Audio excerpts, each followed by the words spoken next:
அனைவருக்கும் வணக்கம். என் லைஃப்பில் இந்த மாதிரி ஒரு பெயின்ஃபுல்லான ஒரு சுச்சுவேஷனை நான் ஃபேஸ் பண்ணதே கிடையாது. மனசு முழுக்க வலி வலி மட்டும்தான். இந்த சுற்றுப்பயணத்தில் என்னென்ன மக்கள் பார்க்க வராங்க, அதுக்கு ஒரே ஒரு காரணம் தான் அவங்க என் மேலே வச்சிருக்கிற அன்பும் பாசம். அந்த அன்புக்கும் பாசத்துக்கும் நான் எப்பவும் கடமைப்பட்டிருக்கிறேன்.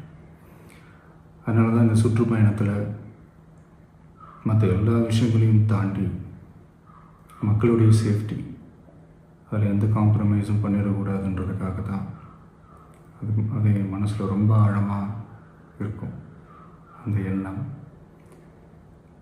அதனால தான் இந்த அரசியல் காரணங்கள் எல்லாத்தையும் தவிர்த்துட்டு ஒதுக்கி வச்சுட்டு மக்களுடைய சேஃப்டி மட்டும் மைண்டில் வச்சுக்கிட்டு அதுக்கான இடங்களை சூஸ் பண்ணுறது, அதுக்கான இடங்களை பார்த்து பெர்மிஷன் கேட்குறது, போலீஸ் டிபார்ட்மெண்ட்டில் அதை ரிக்வெஸ்ட் பண்ணி கேட்போம்.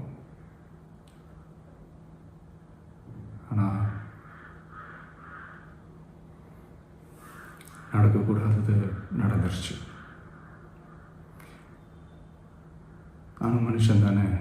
அந்த நேரத்தில் அத்தனை பேர் பாதிக்கப்பட்டு இருக்கும்போது எப்படி அந்த ஊரை விட்டுட்டு என்னால் கிளம்பி வர முடியும்? நான் திரும்ப அங்கே போகணும்னு இருந்துச்சுன்னா அதை ஒரு காரணம் காட்டி அங்கே வேறு சில பதட்டமான சுச்சுவேஷன்ஸ், வேறு சில அசம்பாவிதங்கள் அந்த மாதிரி எதுவும் நடந்துடக்கூடாதுன்றதுக்காக தான் நான் அவாய்ட் பண்ணேன். இந்த நேரத்தில் சொந்தங்களை இழந்து தவிக்கிற அத்தனை குடும்பங்களுக்கும் என்னுடைய ஆழ்ந்த இரங்கலை தெரிவிச்சுக்கிறேன். எனக்கு தெரியும், என்ன சொன்னாலும் இது ஈடேயாகாதுன்னு எனக்கு தெரியும். ஹாஸ்பிட்டலில் ட்ரீட் பண்ணிகிட்ருக்கிற எல்லாருமே சீக்கிரமாக க்யூர் ஆகி வரணுன்றதை இந்த நேரத்தில் நான் வேண்டிக்கிறேன்.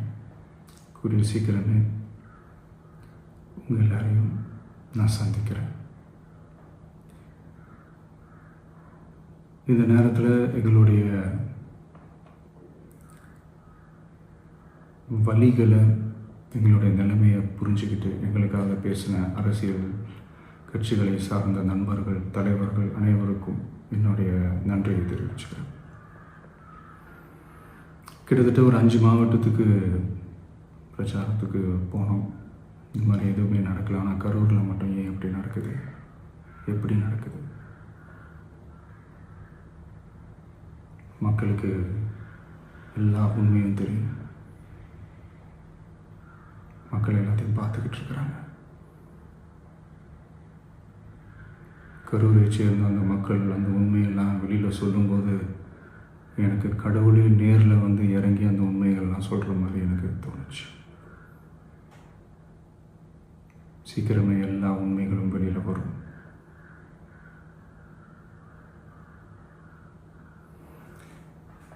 எங்களுக்கு தரப்பட்ட இடத்துல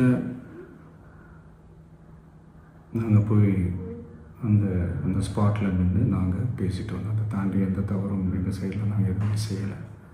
பட் இருந்தாலும் எங்கள் கட்சியை சேர்ந்த நிர்வாகிகள், தோழர்கள் மேலே எஃப்ஐஆர், அது மட்டும் இல்லை சோஷியல் மீடியாவை சேர்ந்த நண்பர்கள், தோழர்கள் அவங்க மேலே எஃப்ஐஆர்லாம் போட்டு இப்போ பிடிச்சிக்கிட்டு இருக்கிறாங்க.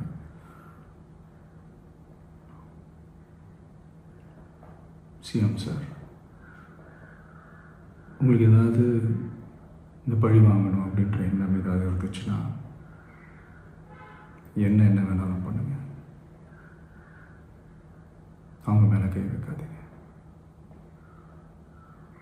நான் ஒன்று வீட்டில் இருப்பேன், இல்லை நான் ஆஃபீஸில் இருப்பேன். என்ன வேணாலும் செய்யுங்க. நண்பர்களே, தோழர்களே, நம்மளோட அரசியல் பயணம் இன்னும் ஸ்ட்ராங்காக, இன்னும் தைரியத்தோட கண்டினியூ ஆகும்.